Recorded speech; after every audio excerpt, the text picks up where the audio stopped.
Sebenarnya kita akan memasuki bab koligatif ya, tapi ada baiknya kita mengenal dulu materi pengantar sebelum kita masuk ke bab koligatif supaya masuknya lebih smooth, supaya lebih lancar gitu ya. Jadi ada beberapa materi yang belakang kemarin yang sebaiknya kalian pahami atau kalian ingat-ingat lagi. Jadi kita sebut aja di sini materinya pengantar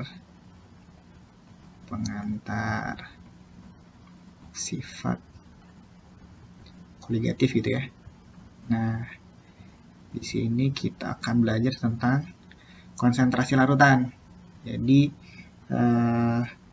yang pertama itu ada namanya molaritas. Ingat nggak dulu molaritas? Molaritas adalah banyaknya mol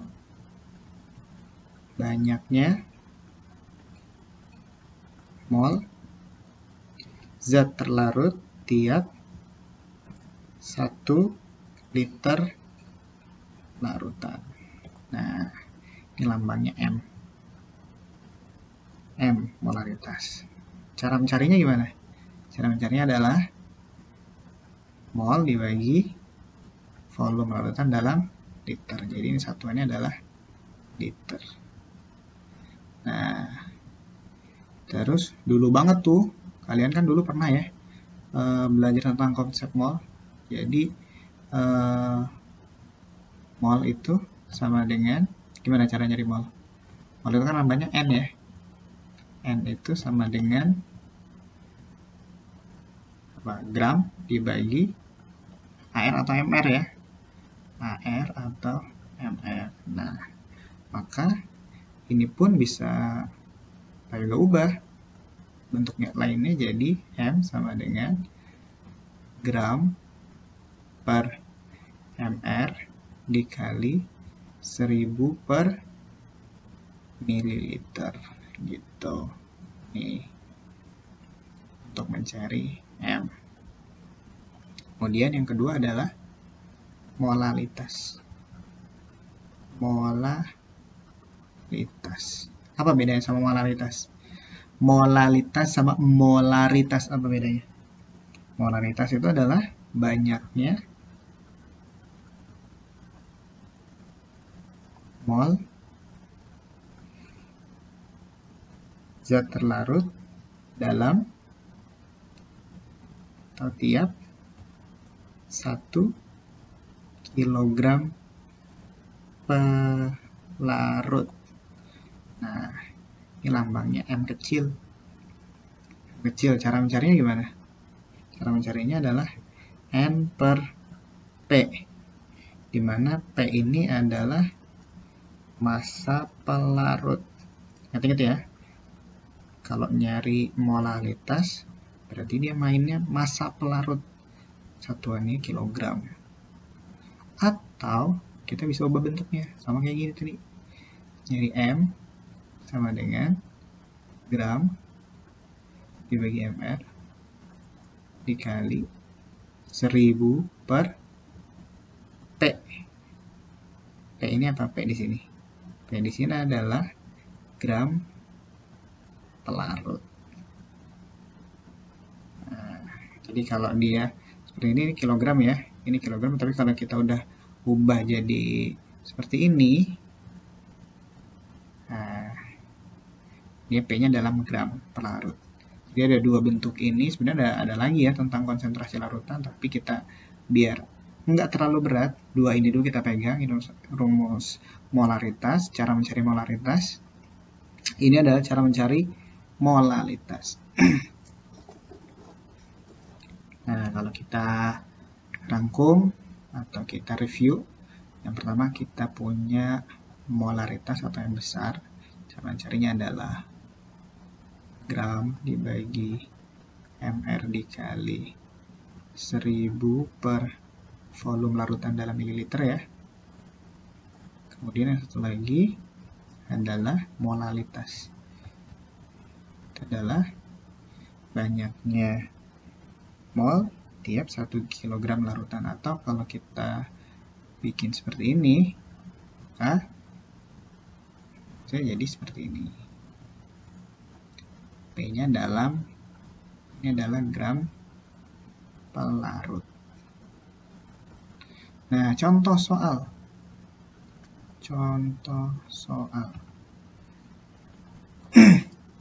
Misalnya saya punya soal ini ya. Sama saja. Hitunglah konsentrasi larutan atau molaritas ya. Molaritas suatu larutan NaOH sebanyak 4 gram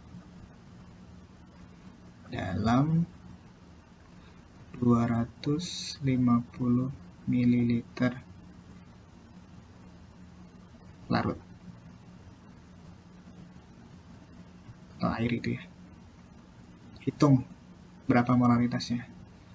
Maka cara mencarinya adalah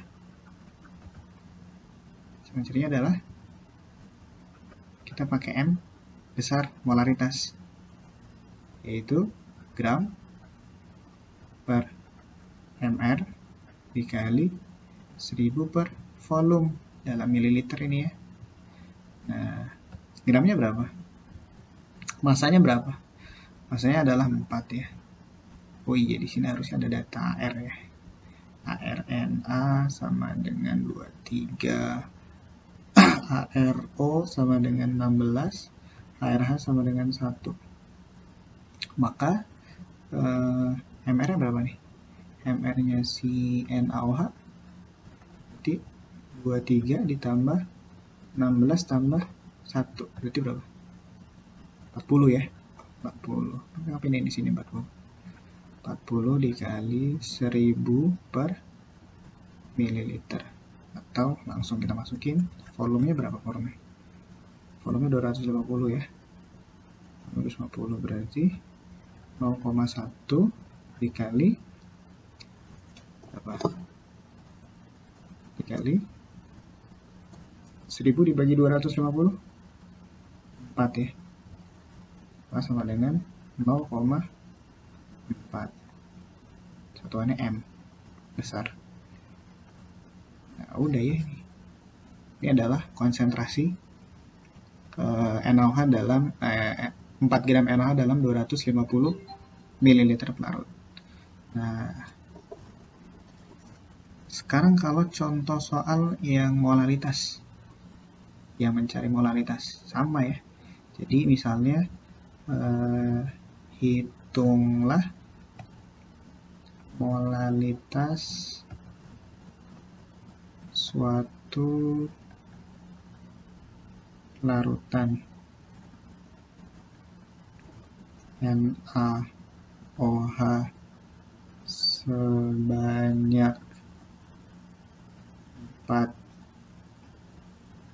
gram dalam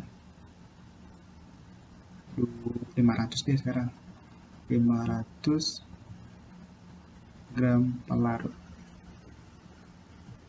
Nah, tahu HRNA sama dengan 23, ARO sama dengan 16, ARH sama dengan 1. Maka ini tadi kita dapat MR-nya berapa? MR sama dengan 40. Jawab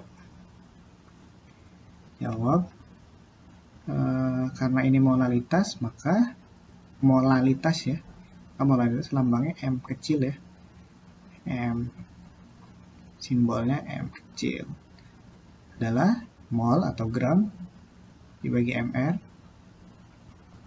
dikali 1000 per gram pelarut, 1000 per gram pelarut atau P.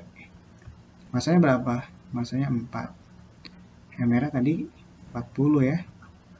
40 dikali 1000 per 500. Berarti ini adalah 0,1 dikali 200 sama dengan bukan 200. 2 ya. Maka sama dengan 0,1 dikali 2, 0,2 M. Ini adalah molaritasnya. Tuh, jadi itu adalah perbedaan molaritas dan molaritas. Jadi intinya kalau M, dia temannya volume. Bisa dalam liter, bisa dalam mililiter. Kalau dia M kecil atau molaritas, dia temannya P. Bisa dalam kilogram atau bisa dalam gram. Ya, pegang ini. Kemudian pengantar yang kedua adalah tentang, kalau tadi pengantar yang pertama tentang konsentrasi ya, pengantar yang kedua ini tentang larutan elektrolit dan non-elektrolit. Ini penting ya, karena di sifat kolegiatif kalian nanti akan diminta membedakan suatu larutan ini golongannya masuk ke golongan elektrolit atau non-elektrolit. Jadi kalian tahu kan bedanya ya, kalau larutan elektrolit itu larutan yang dapat mengantarkan listrik ya, karena dia mengalami ionisasi. Kalau non-elektrolit berarti dia larutan yang tidak dapat mengantarkan arus listrik karena dia tidak mengalami ionisasi, tidak ada ion-ion di sini. Kalau misalnya, ini singkat saja ya, karena kalau mau lebih jelas nanti kalian bisa buka referensinya di kelas 10 ini. Misalnya saya punya senyawa ini, HCl, kemudian apalagi ya, urea, CONH2 2 kali. Kemudian saya punya senyawa KCl, kemudian NaOH, kemudian CH3COOH, kemudian senyawa C6H12O6 glukosa, kemudian saya punya C2H5OH etanol. Nah, coba kalian bedain atau kalian klasifikasi, bisa nggak yang mana yang masuk larutan elektrolit, yang mana yang masuk larutan non-elektrolit dari senyawa yang di sini. Mana? Yang pasti ya elektrolit yang mengalami ionisasi ya, yang dia menghasilkan ion positif dan ion negatif. Maka yang pertama jelas HCl. Kemudian urea masuk nggak urea? Urea nggak masuk ya. HCl. Kemudian apa lagi? NaOH. Kemudian CH3COOH juga ya.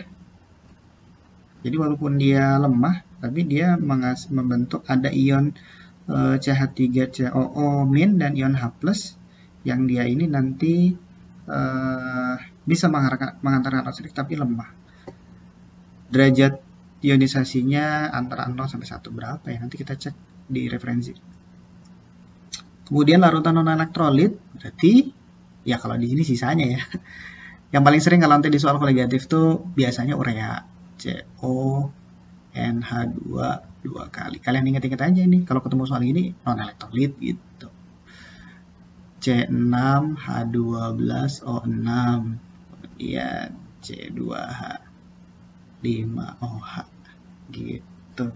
Jadi di bagian ini kita harus bisa bedain mana larutan elektrolit dan mana larutan non-elektrolit, karena nanti akan sangat membantu kita untuk perhitungan sifat kolegiatif ini pakai faktor Van Hoff apa enggak gitu. Ini kaitannya nanti dengan elektrolit dan non-elektrolit. Jadi pengantar yang pertama itu tentang konsentrasi larutan ya. Konsentrasi larutan. Kemudian pengantar yang kedua kita belajar tentang perbedaan larutan elektrolit dan non-elektrolit. Oke, itu pertemuan pada hari ini. Silahkan nanti tugasnya dicek di Kaizala.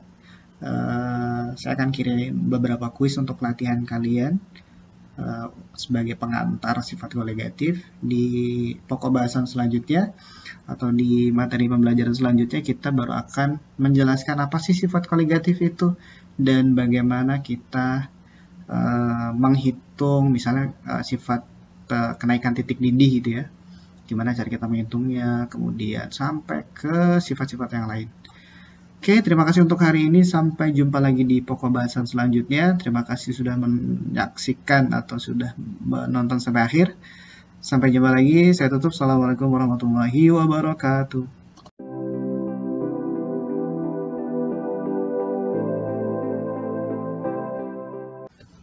Oke, assalamualaikum warahmatullahi wabarakatuh. Ketemu lagi di kelas kimia kali ini.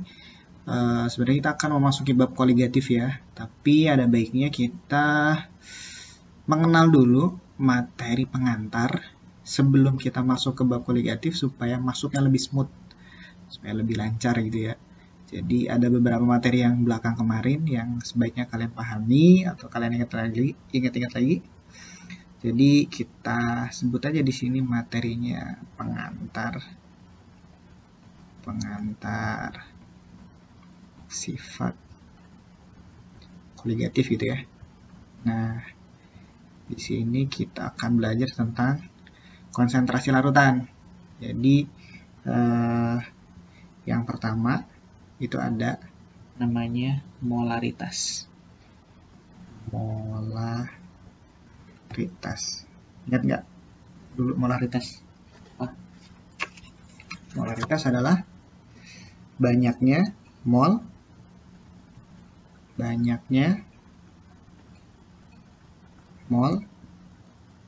zat terlarut tiap 1 liter larutan.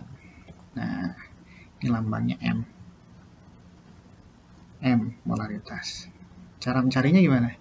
Cara mencarinya adalah mol dibagi volume larutan dalam liter. Jadi ini satuannya adalah liter. Nah, terus dulu banget tuh, kalian kan dulu pernah ya belajar tentang konsep mol. Jadi mol itu sama dengan, gimana cara nyari mol? Mol itu kan lambangnya N ya. N itu sama dengan gram dibagi AR atau MR ya.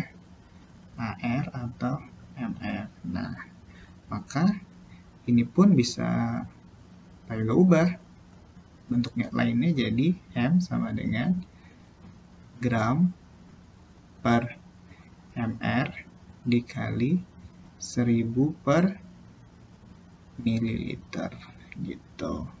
Nih, untuk mencari M. Kemudian yang kedua adalah molalitas. Apa bedanya sama molaritas? Molalitas sama molaritas apa bedanya? Molaritas itu adalah banyaknya mol zat terlarut dalam atau tiap 1 kilogram pelarut. Nah, ini lambangnya M kecil. Cara mencarinya gimana? Cara mencarinya adalah N per P, di mana P ini adalah massa pelarut. Ingat-ingat ya, kalau nyari molalitas berarti dia mainnya massa pelarut, satuannya kilogram. Atau kita bisa ubah bentuknya sama kayak gini tadi, nyari M sama dengan gram dibagi MR dikali 1000 per P. P ini apa? P di sini.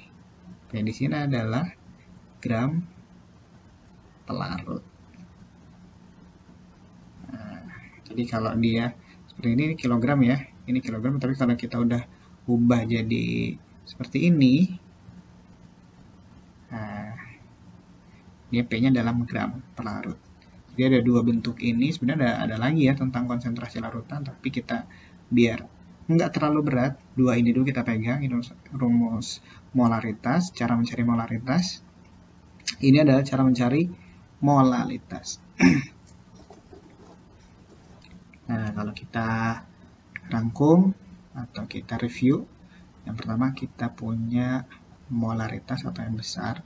Cara mencarinya adalah gram dibagi mr dikali 1000 per volume larutan dalam mililiter ya. Kemudian yang satu lagi adalah molalitas. Itu adalah banyaknya mol tiap 1 kg larutan, atau kalau kita bikin seperti ini, maka jadi seperti ini. P-nya dalam, ini adalah gram per larut. Nah, contoh soal.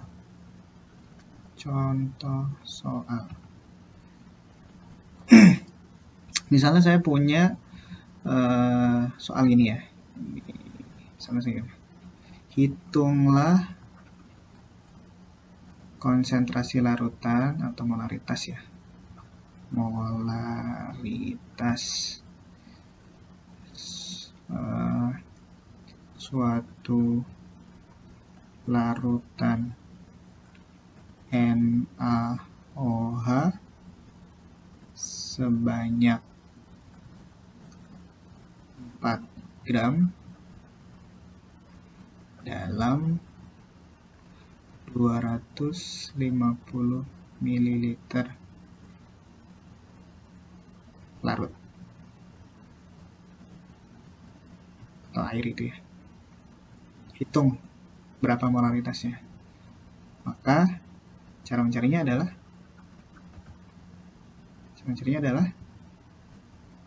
kita pakai M besar molaritas, yaitu gram per mr dikali 1000 per volume dalam mililiter ini ya. Nah, gramnya berapa? Masanya berapa? Masanya adalah 4 ya. Oh iya, di sini harusnya ada data AR ya. ARNA sama dengan 23, ARO sama dengan 16, ARH sama dengan 1. Maka MR-nya berapa nih? MR-nya si NaOH berarti 23 ditambah 16 tambah 1 berarti berapa? 40 ya. 40. Ngapain ini di sini 40? 40 dikali 1000 per mililiter, atau langsung kita masukin volumenya berapa volumenya? Volumenya 250 ya. 250 berarti 0,1 dikali berapa? Dikali 1000 dibagi 250 4 ya. Maka sama dengan 0,4. Satuannya M besar. Nah, udah ya ini. Ini adalah konsentrasi NaOH dalam 4 gram NaOH dalam 250 ml per larut. Nah, sekarang kalau contoh soal yang molaritas, yang mencari molaritas sama ya.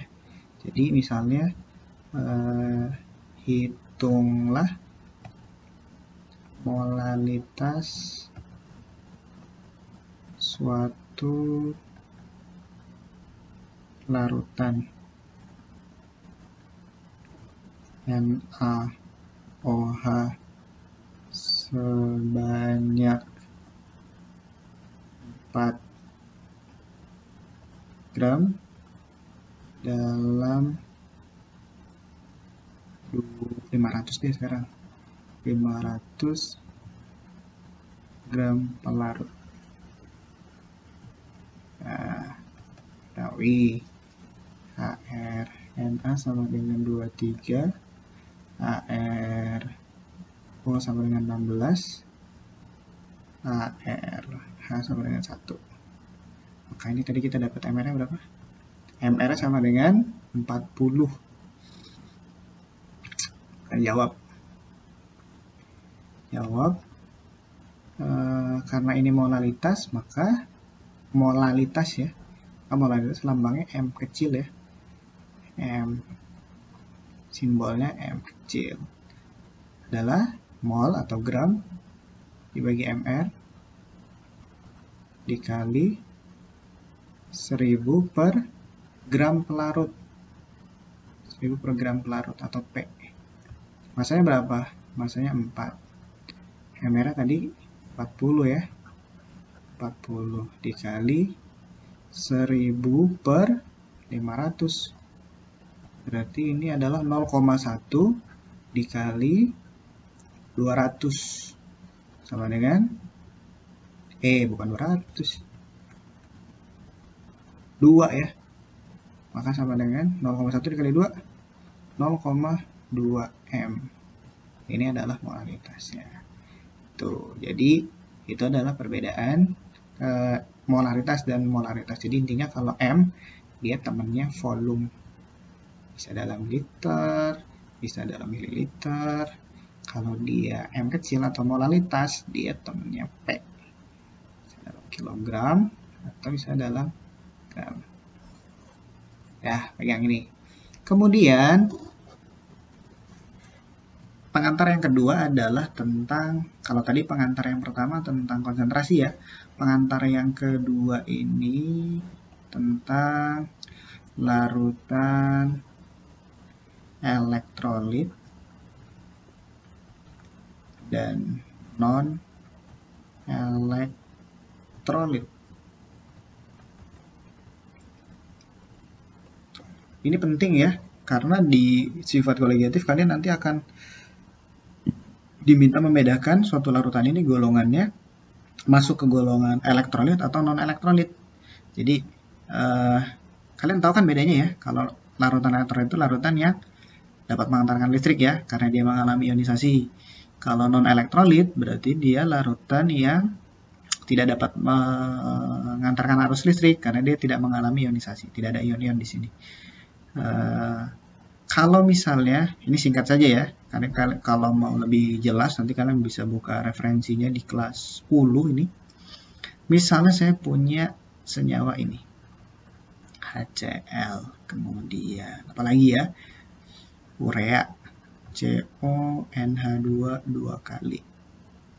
Kemudian saya punya senyawa KCl, kemudian NaOH, kemudian CH3COOH, kemudian senyawa C6H12O6 glukosa, kemudian saya punya C2H5OH etanol.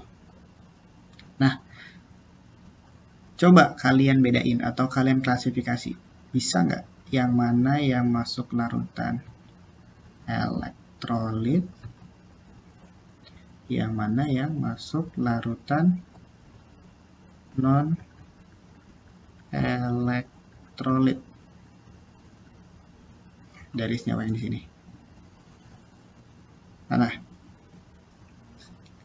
Yang pasti ya elektrolit yang mengalami ionisasi ya, yang dia menghasilkan ion positif dan ion negatif. Maka yang pertama jelas HCl. Kemudian urea masuk nggak urea? Urea nggak masuk ya. HCl. Kemudian apa lagi? NaOH. Kemudian CH3COOH juga ya. Jadi walaupun dia lemah, tapi dia membentuk ada ion CH3COO- dan ion H+, yang dia ini nanti bisa mengantarkan listrik tapi lemah. Derajat ionisasinya antara 0 sampai 1 berapa ya? Nanti kita cek di referensi. Kemudian larutan non-elektrolit berarti ya kalau di sini sisanya ya. Yang paling sering kalau nanti di soal koligatif tuh biasanya urea, CONH2 2 kali. Kalian ingat-ingat aja ini kalau ketemu soal ini non-elektrolit gitu. C6H12O6, kemudian C2H5OH. gitu. Jadi di bagian ini kita harus bisa bedain mana larutan elektrolit dan mana larutan non elektrolit, karena nanti akan sangat membantu kita untuk perhitungan sifat koligatif ini pakai faktor Van Hoff apa enggak gitu. Ini kaitannya nanti dengan elektrolit dan non elektrolit. Jadi pengantar yang pertama itu tentang konsentrasi larutan ya. Konsentrasi larutan. Kemudian pengantar yang kedua kita belajar tentang perbedaan larutan elektrolit dan non elektrolit. Oke, itu pertemuan pada hari ini. Silahkan nanti tugasnya dicek di Kaizala.